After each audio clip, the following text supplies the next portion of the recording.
जय शिवतंत्र. मी शिवशाहीर doctor विजय तनपुरे. आज गुरुपौर्णिमा आहे आणि व्हिडिओ करण्याचं औचित्य किंवा निमित्त खास आहे. इथे माझ्याबरोबर आहे आत्ता संतोष ढोकणे, दर्यापूर, जिल्हा अमरावती.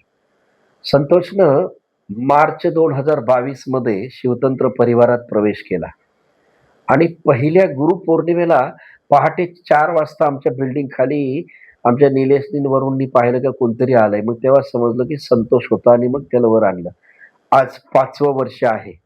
म्हणजे 22, 23, 24, 25, 26 असं 5वं वर्ष आहे की एकही दिवस म्हणजे गुरुपौर्णिमेचा एकही दिवस हुकला नाही आणि इतक्या दूरवरून अमरावतीवरून थेट राहुरीला गुरुपौर्णिमेला येतं. संतोष, तुझं खूप खूप स्वागत धन्यवाद आहे. भाऊ. शिवतंत्र परिवारात येण्यासाठी म्हणजे यावं असं तुला का वाटलं?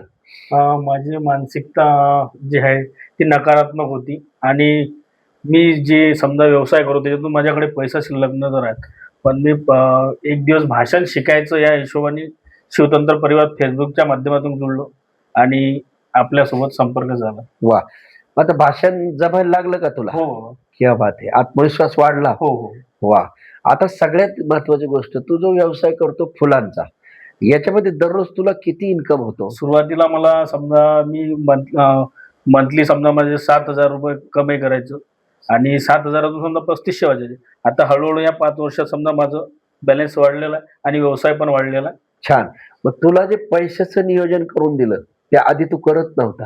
आता पैशाचं नियोजन केल्यामुळे तुझ्या प्रत्येक जी तुला पैशाचं गणित लावून दिलं, त्याच्या प्रत्येक पाकिटात किती-किती पैसे येतात आता? अंदाजे बाबा समजा जर पकडले तर आतापर्यंत हर पॅकेटात ₹50,000-50,000 असायलाच पाहिजे आणि ते आहेच. वाह! बघा, प्रत्येक माणूस पैसा कमवतो. पैसा कमवणं बिलकुल अवघड नाही. पण तो टिकवणं हे खूप महत्वाचं आहे. इथे तुम्ही ऐकलं असेल, की संतोषला महिन्याला ₹60,000 इन्कम होता फक्त. 60,000. आणि मग शिवतंत्र परिवारात आल्यानंतर तर स्वतःवर त्याने काम केलं आणि स्वतः शिकला.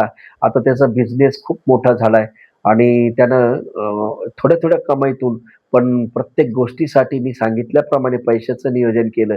आणि मी तर 21च महिन्याचं सांगत होतो, त्यानंतर ती सवय लागेल. पण त्याची 21-21 महिन्याची 2 टर्म होऊन परत तिसरी टर्म चालू झाली. म्हणजे आता संतोषकडे इमर्जन्सी फंडिंग सुद्धा ₹50,000 आहे. त्याला कुठं फिरायला जायचं तरी 50,000 आहे. बचत त्याची 50,000 आहे. गुंतवणूक त्याची 50,000 आहे आणि त्या स्वतःचं शिक्षण घेण्यासाठी 50,000 आहे. मग संतोष, आता तुझ्यामध्ये जो बदल झाला, तो बदल पाहून तुझे नातेवाईक किंवा मित्र तुला काय बोलतात? मग सध्या त्यांच्यासोबत चर्चाच नाही त्या विषयावर. बरं. पण तुला स्वतःला काय वाटतं, की बदल मला झालेला? खूप बदल झालेला आहे. मला खूप आनंदी वाटते आणि पुढील जीवन सहज जाणार असे क्या बात है! वाटते. क्या बात है! म्हणून हे एकाच गोष्टीमुळं होतं पहा, जीवनामध्ये कोणत्याही व्यक्तीवर, कारण गुरु हा कोणी व्यक्ती नसतो, गुरु हा विचार आहे आणि गुरुने दिलेल्या विचारावर चालणं हीच गुरुची खरी सेवा आहे. संतोष दरवर्षी 5 वाजता, 6 वाजता इथे राहुरीला पोहोचतो, सकाळी-सकाळीच आणि पूजन करतो गुरूंचं आणि पुन्हा त्याच्या मार्गाला जातो आणि मग पुन्हा ती 1 वर्ष एनर्जी त्याला पुरते. जर जीवनामध्ये निष्ठा असेल ना, तर ह्या गोष्टी होतात. जर निष्ठा गेली तर विष्ठा होते आणि श्रद्धा गेली की श्राद्ध होते. म्हणून जो कोणी नित्यानं करील त्याच्यासाठी माऊली ज्ञानेश्वर महाराज म्हणतात, मी बोलत नाही. माऊली म्हणतात, "नित्य नेम नामी ते प्राणी दुर्लभ आणि मग लक्ष्मी वल्लभ तया जवळी." असंच प्रत्येकानंही स्वस्थ, सहज आणि समृद्ध जीवन जगावं, याच्यासाठीच शिवतंत्र परिवार आहे. तुम्हालाही वाटलं तर नक्कीच तुम्ही शिवतंत्र परिवारात या. तुमचं स्वागत आहे. धन्यवाद. जय शिवतंत्र.